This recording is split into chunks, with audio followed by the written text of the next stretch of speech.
They called him the gentlest voice in America. On Sunday mornings, Charles Kuralt guided millions down back roads where kindness still mattered, where small towns felt like home, and where the news, just for a moment, put away its claws. Then, on July 4th, 1997, that voice went silent.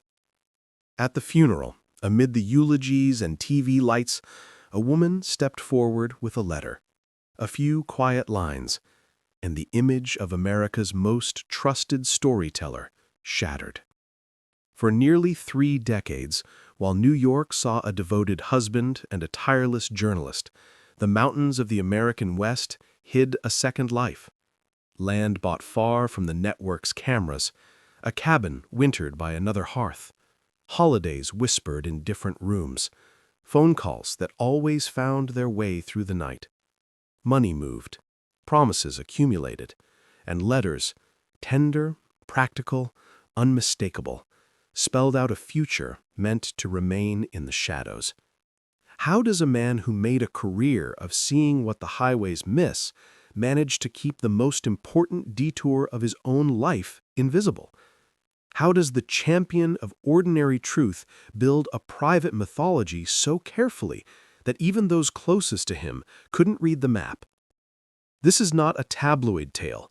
It's a study in contradictions, of a reporter who gave America its conscience while bargaining with his own, of a public saint who learned to live with a private sin. The letter was only the beginning. What it exposed, an inheritance promised, a landscape divided, a family stunned, would spill from pews to courtrooms, from rumor to record. Charles Kuralt spent a lifetime telling us who we are. Tonight, we follow his road to the place he never meant us to see.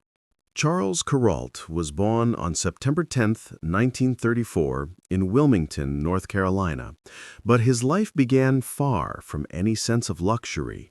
His mother, Ina, had traveled there only to give birth because the town had the nearest hospital. Within days, the family returned to their modest farm in Onslow County, where the boy who would one day speak to millions learned to draw water from a pump, read by the light of a wood stove, and make his own toys from scraps of newspaper and twine. The world he grew up in was silent, but full of stories. Without electricity or indoor plumbing, young Charles found meaning in the smallest sounds: the squeak of a pump handle, the whistle of wind across tobacco fields. He made newspaper kites glued with flour paste, letting them soar above the barn until he swore God himself could read the headlines. That mixture of imagination and simplicity would later define the quiet warmth of his storytelling. As the family moved from town to town, Washington, Steedman, Atlanta, his father Wallace became head of social services in Charlotte's Mecklenburg County. There, Charles discovered the magic of radio. By 14, he was broadcasting minor league baseball games and spinning records on WAYS radio. He wasn't just reading scores, he was painting pictures with words. That same year, a short essay about a dog interrupting a baseball game earned him his first writing award. At Alexander Graham Jr. High, his teacher, Ann Batten, taught him the rhythm of journalism, how one clear sentence could carry more truth than a page of adjectives. Then came 1948, the year everything changed. At just 14, Kuralt won the National Voice of Democracy contest, one of only 4 in the country. He met President Harry Truman at the White House and delivered his winning speech at Colonial Williamsburg, standing on the same steps where Patrick Henry once shouted for liberty. From that moment, Charles Kuralt understood the power of words to move a nation. Back on his grandparents' farm, he spent summers curing tobacco and listening to his grandmother's stories of bandits and mule trains. Those trips through dusty back roads planted the earliest seeds of his lifelong fascination with the American heartland, a love that would later drive him to search for the stories others overlooked. By the time he reached high school, classmates already called him the most likely to succeed. None could have guessed how far those quiet backroads of Carolina would one day take him, or how those same backroads would mirror the secret detours of his own life. At the University of North Carolina at Chapel Hill, Charles Kuralt carried the same quiet hunger that had driven him since childhood. He majored in history, but lived inside radio booths, editing rooms, and typewritten scripts. While other students partied through their semesters, Kuralt juggled 3 jobs: reporting for local stations WUNC and WCHL, covering football games, and writing essays for the Daily Tar Heel. His professors often said he worked as if he feared silence itself. By 19, he was already a professional voice. At WAYS Radio in Charlotte, Kuralt called baseball games with a calm rhythm that felt like storytelling, not commentary. Listeners described his tone as sitting beside an old friend. He was still a teenager, yet he had already mastered what most broadcasters never learn: how to make people feel seen. In 1954, he became editor of the Daily Tar Heel and immediately shook the campus. He published bold editorials condemning racial segregation in the South, a dangerous move in that era. One article criticized the state's Jim Crow laws so sharply that local politicians labeled him a communist. But Kuralt never apologized. He believed journalism wasn't about comfort. It was about honesty. That conviction would later define both his fame and his downfall. He graduated in 1955 with a degree in history and a national award-winning radio documentary already under his belt. When his family urged him toward law school, he turned them down flat. "I want to tell stories," he said simply. That decision would shape the next 4 decades of his life. 2 years later, in 1957, CBS News called. At only 23 years old, Charles Kuralt became the youngest correspondent in the network's history. He arrived in New York with 1 suit, 1 typewriter, and the belief that stories mattered more than spotlight. Within months, his reports from small American towns were catching the attention of CBS producers. His words carried a rare sincerity, poetic but never pretentious, intimate yet universal. In 1959, he joined the legendary newsroom that had once belonged to his idol, Edward R. Murrow. A week after arriving, he was asked to fill in for a missing writer. His script aired that same night, and the network realized they had found a new kind of voice. Kuralt's career was no longer about chasing headlines, it was about chasing humanity. Every radio dispatch, every late-night rewrite taught him that truth wasn't always in the breaking news. Sometimes it lived in the pauses between. He didn't know it yet, but those pauses, those quiet roads between big stories, would soon become the stage for the most defining journey of his life. When Charles Kuralt joined CBS News in the late 1950s, television journalism was still a young, restless experiment. Anchormen read the news like preachers. Field reporters shouted over gunfire. Kuralt, however, spoke softly, and America listened. By 1960, he was hosting Eyewitness to History, a bold new CBS program that covered world events with a calm, reflective tone. When he helped broadcast the historic debates between John F. Kennedy and Richard Nixon, over 77 million Americans watched. Magazines described him as handsome, composed, and impossibly trustworthy. For a brief moment, Charles Kuralt seemed to be the conscience of American television. In 1961, CBS sent him abroad as its chief Latin American correspondent. He covered 23 nations in the middle of coups, revolutions, and riots. His reports were steady even as bullets fell around him. In Brazil, he documented political turmoil. In Cuba, he captured the rising tension that would soon erupt into the missile crisis. His bravery was quiet, untheatrical, the courage of a man who kept talking while others ducked for cover. By the mid-1960s, he had seen enough of chaos.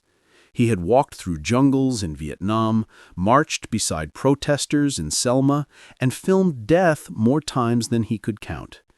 "Half the company we were with got killed," he once said after a mission in Vietnam. "We were lucky as hell not to get killed." The violence hollowed him out. He began to question what journalism had become, a race to tragedy, a contest of who could scream the loudest.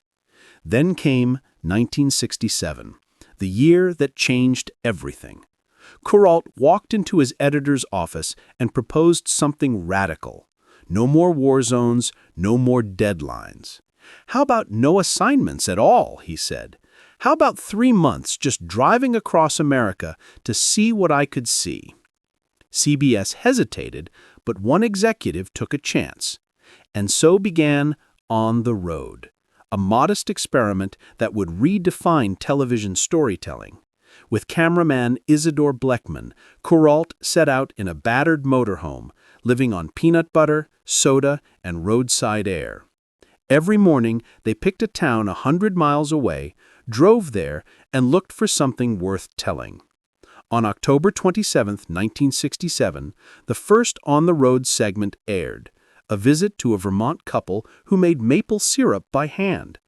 The piece had no scandal, no celebrity, no breaking news.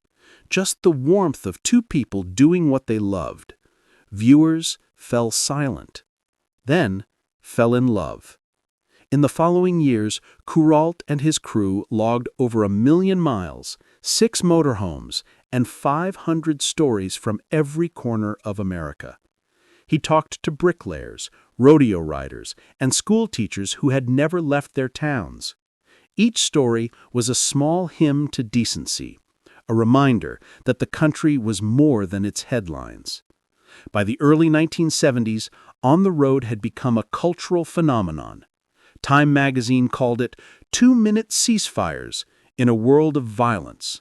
Kuralt won Peabody and Emmy Awards, not for exposing corruption, but for revealing kindness. In an era when America was tearing itself apart, his gentle voice stitched it back together, one story at a time. He was the nation's storyteller, the Sunday morning philosopher of small towns and second chances. Yet even as his legend grew, something else was beginning. A quiet story he would never tell, one that would ultimately undo everything he had built. While Charles Kuralt was teaching America to appreciate its own goodness, he was quietly constructing a second life that contradicted everything he stood for. To the world, he was the kind-eyed traveler who reminded viewers that humanity was still kind and pure.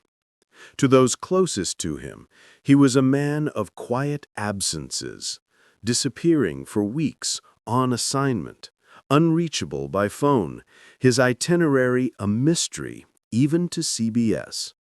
The secret began in the summer of 1968. Kuralt had been traveling through Reno, Nevada, producing early segments of On the Road.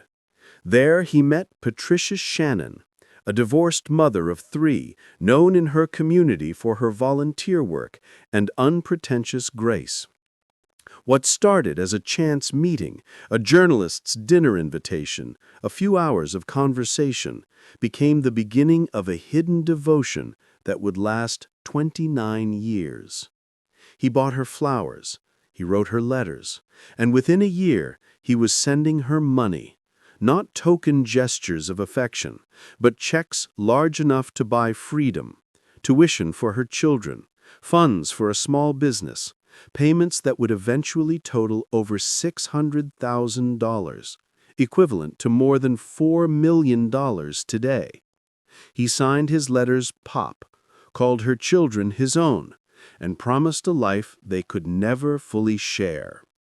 By 1970, Kuralt purchased 20 acres of land in a remote valley in Montana near the Big Hole River.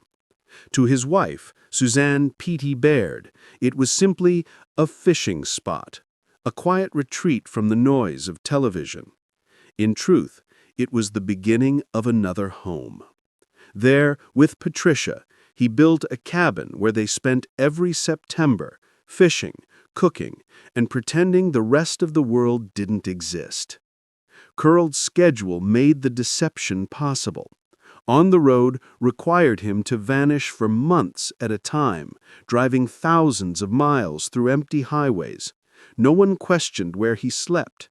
His colleagues assumed he was in another town. His wife assumed he was filming another story.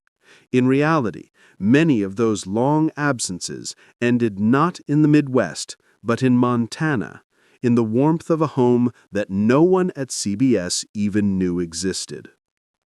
The contradiction was devastatingly poetic. America's most trusted storyteller, a man who built his fame on honesty and simplicity, was living a double narrative more complex than any he ever aired. On television, he interviewed widows who spoke of fidelity, farmers who swore by hard work, lovers who stayed together through hardship. Off camera, he was balancing two lives, each as real and as false as the other.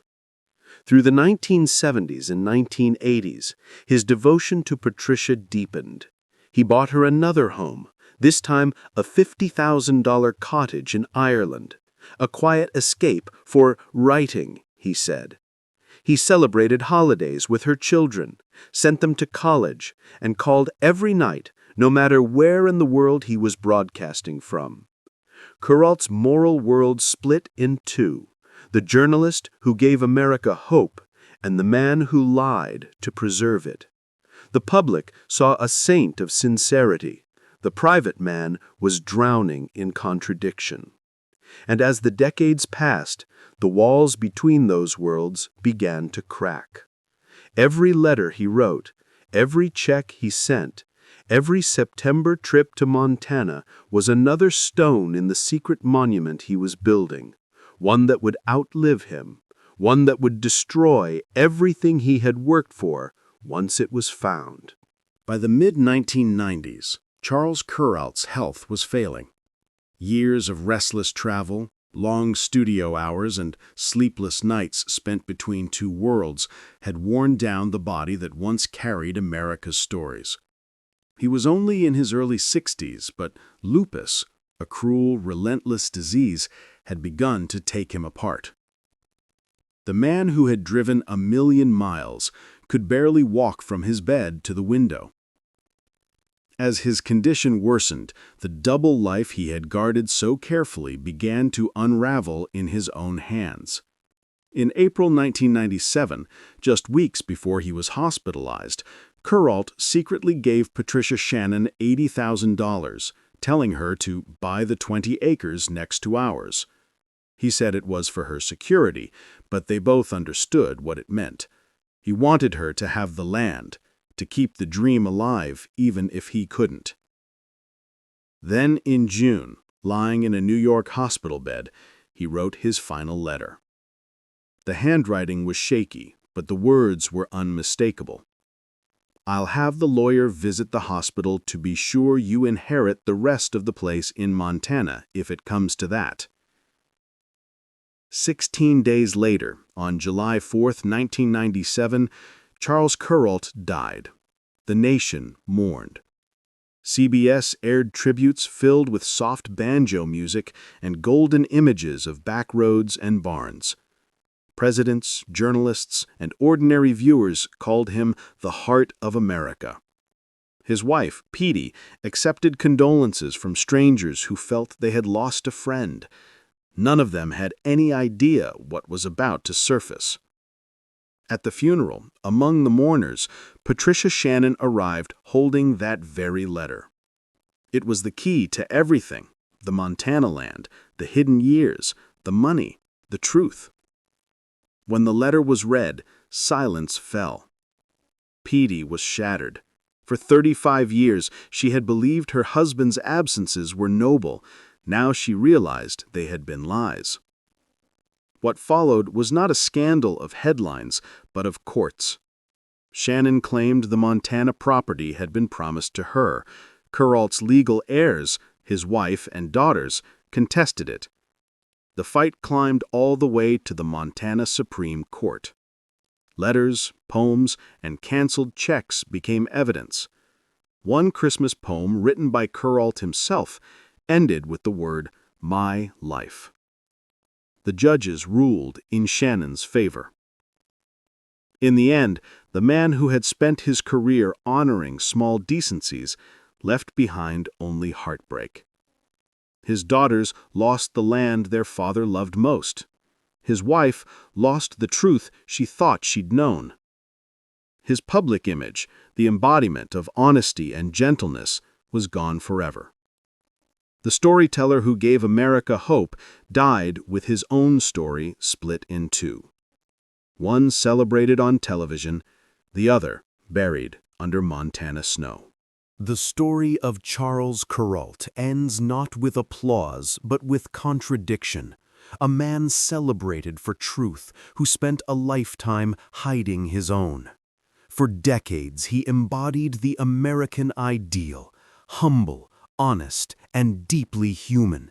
Yet, when the curtain finally fell, the image shattered like glass, reflecting two faces of the same man, the one America loved and the one only a handful ever knew. In the years following his death, the courtroom battles faded, but the question remained: who was Charles Kuralt really? To millions, he will always be the warm voice that turned the ordinary into poetry, the journalist who proved that beauty could be found in quiet corners of America. He was the traveler who reminded a nation, fractured by war and politics, that decency still existed somewhere down a dusty road. But to those who read the letters, who held the checks, who stood on that Montana soil, he was someone else entirely. A man torn between duty and desire, truth and comfort. His double life didn't erase the good he did, but it rewrote the meaning of it. The same gift that allowed him to see into others, empathy, had also given him the ability to justify his own deceit. Today, his show On the Road remains a masterpiece of human storytelling, still studied for its warmth and authenticity. Yet every rerun, every nostalgic clip carries a shadow. Each soft-spoken segment about love, loyalty, and simple living now feels like an unintentional confession. Charles Kuralt's legacy is that of a man who helped America find its soul, even as he lost his own. He once said, "The everyday kindness of the backroads more than makes up for the acts of greed in the headlines." Perhaps he believed that if he could keep telling stories about good people, it might somehow absolve the secret that haunted him. In the end, his life reminds us of a truth larger than any television broadcast, that no matter how bright the spotlight, every life casts its own shadow. And sometimes, the kindest storyteller is also the loneliest man on the road. Charles Kuralt once said that America could only be understood by driving slowly, by taking the back roads, by listening. Perhaps, in his own way, he was trying to listen to himself too, and never quite found the way home. His story isn't one of villains or saints.